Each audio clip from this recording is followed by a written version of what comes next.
Hi, Namaste. In this edition, I'm going to talk about the connection between the black money and the farmer society. It is strange, but I will try to make the connection here.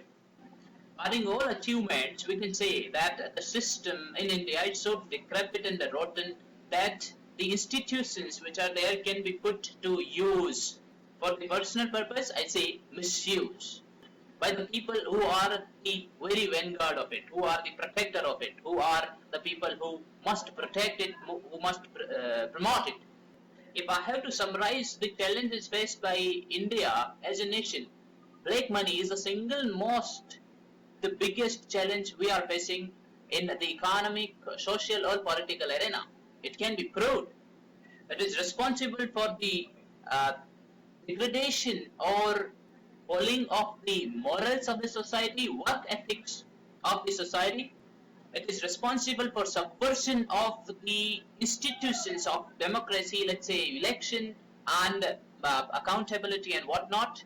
And looking from purely from economy point of view, we can say that the black money is responsible for the loss of huge money to the exchequer, that is public finance.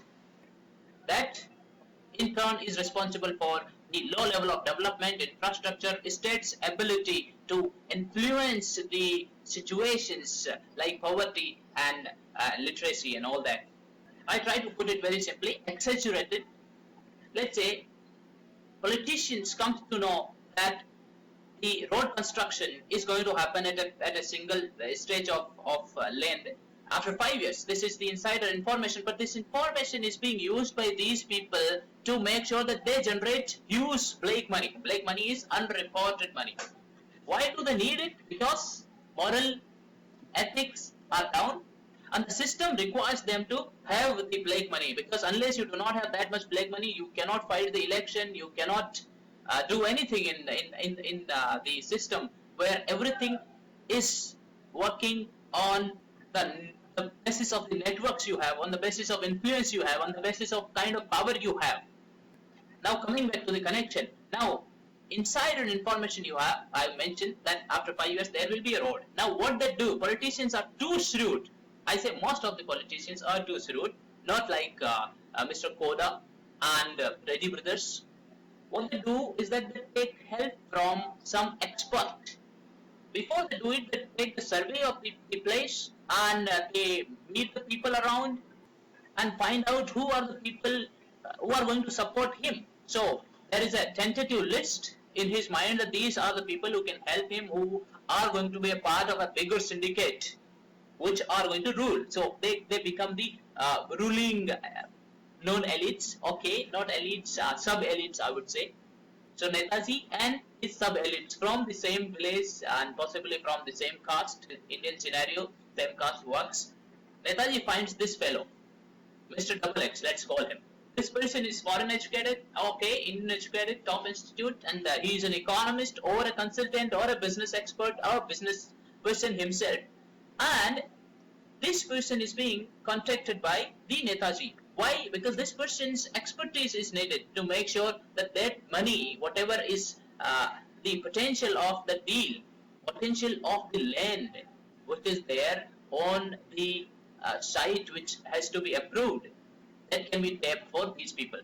Now, this expert will either float a shell company or Benami companies. You must know that shell companies are used to get the fund so that the fund cannot be tracked. Let's say forming an IT company here, doing nothing, sending some PPTs, some words, and getting huge money from outside. So money is being transferred from one place to other place. It seems legal, but it is not legal.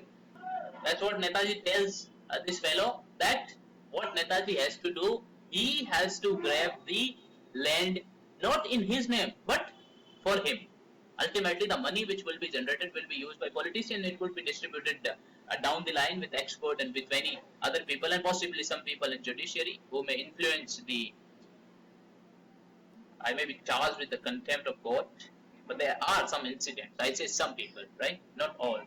Dr. Arun Kumar is an expert on Indian economy. He mentions a triad, TRIAD. he says that all these elites are involved in generating black money, and these all elites are using the institutional mechanism to subvert all the systems. And in this triad, you will find everyone, including judiciary, executive, whatnot, police, and whatnot, everything, everyone. Coming back to the point, now this fellow, the businessman, he will do it. How? Shell company, Benami transaction, and whatnot. Now this person will again contact the syndicate. Netaji had mentioned the number of people, and they will purchase the land from the possibly some Dalits, some poor fellows around, and they will give them some money, or they will threaten them, and they will get the ownership of the land with some other names, some other farmers. And after the acquisition is over, once the land is being grabbed, the declaration of the project. Now, once the declaration of the project is there, the farmers will protest. Who are the farmers? The people who lost their land, yes, or even before that, some of the groups can protest somehow with the help of some honest NGOs and some honest media coverage. They get their voice. Now, when there is a media coverage of the farmers' protest, you can be sure that in the assembly or in the parliament, you will see opposition raising slogans and disrupting the functioning of the parliament, and then they will demand the statement of the minister concerned or the prime minister. So government will come and they will say that we are very concerned about the farmers, as the other opposition is. Everyone in a democracy must be concerned for the farmers. Whatever you do, that does not matter, but you must show that you are more concerned about the farmers than anyone else on the planet. Now what? You know what? Netaji declares in the House that there would be a single member committee or 2-member committee or 3-member committee that will look into the matter. The matter is settled for a month or so, 2 months. Deadline is being set. Now this Mr. Double X, I call this person politician, not politician, expert on economic issues and expert on issues related to land and all that, acquisition and mergers and all that. Consultant, I say. Now this person heads the committee. Let's say committee to look into the issues of the land grab in so and so place. Wow, this is called the ultimate way to subvert the institution, befool the people around. Now what this person will do? Easily, this person will do the research. He's an expert, right? And he knows what had been done. He will appear on the prime time TV. The nation wants to know, and he will come to the show and he will speak that this is what it is, if he get a chance to speak. But he will, yes. And then he will write articles and sometimes editorials in the newspapers. And he may possibly conduct some seminars and ask for people to come up with their suggestions, and ultimately what will prevail? His own suggestions. And his own suggestions would say that the people who are having the land are genuine people. Nothing, no wrongdoing had been done in the complete process. Or this business expert can be anyone. I can say this person can be the retired judge. They head the inquiry committee. It is possible.